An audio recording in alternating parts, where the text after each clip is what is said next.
Welcome to ShortView Trading, your morning market hit for Monday 16th of August. What matters today and this week for traders? Well, the breakout continues in global equity markets despite a bit of sogginess overnight in US equity markets in Asian trading hours. If you take the States, for example, the S&P 500 broke out of its trading range early August. It had that range from the back end of July, mid-July through to early August.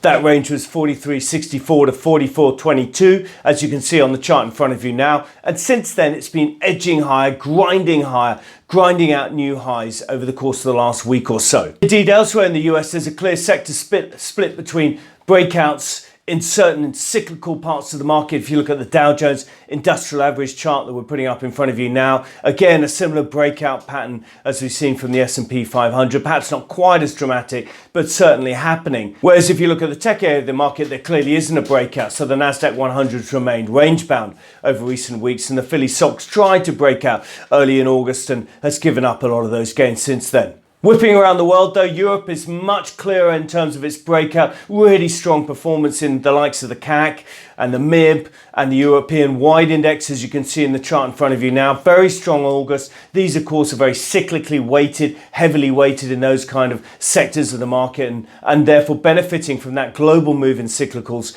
over recent trading sessions as they've gone to the upside. So Europe breaking out to the upside, Asia struggling more. They've been really in a downtrend since earlier this year, but breakouts in general in parts of the US and across Europe happening very much to the upside as that grind higher continues in global equity markets. And indeed, as highlighted on Friday, that grind higher continuing with low volumes and low volatility, somewhat typical of August, but typical of that grind higher type of market.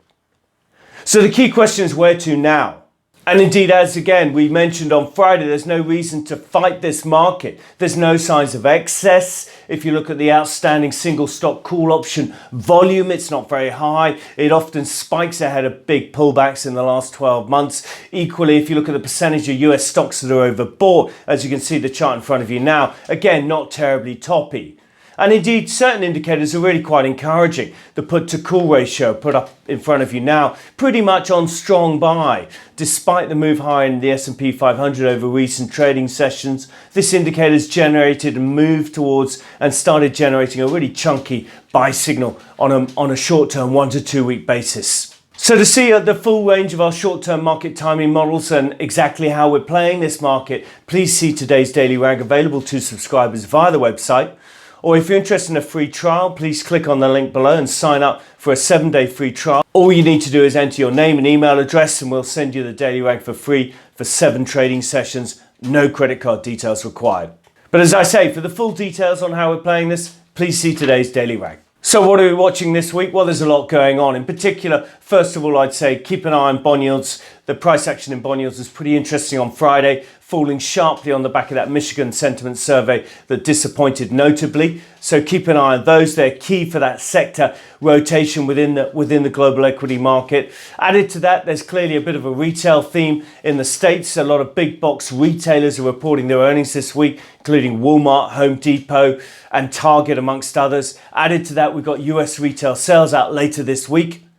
Over and above that, there's some housing data. There's a housing theme and flavour to the macro data this week with NAHB Home Builders Survey and the housing starts and permits. And then on top of that, we got Fed minutes out on Wednesday and Philly Fed survey later this week. So that's it from us. That's your morning market hit for Monday, 16th of August. Thank you for listening. Please do subscribe to these free videos on YouTube. Simply search under ShortView Trading and click on the subscribe button or follow us on LinkedIn, Twitter and or Facebook. Thank you for listening. Stay safe.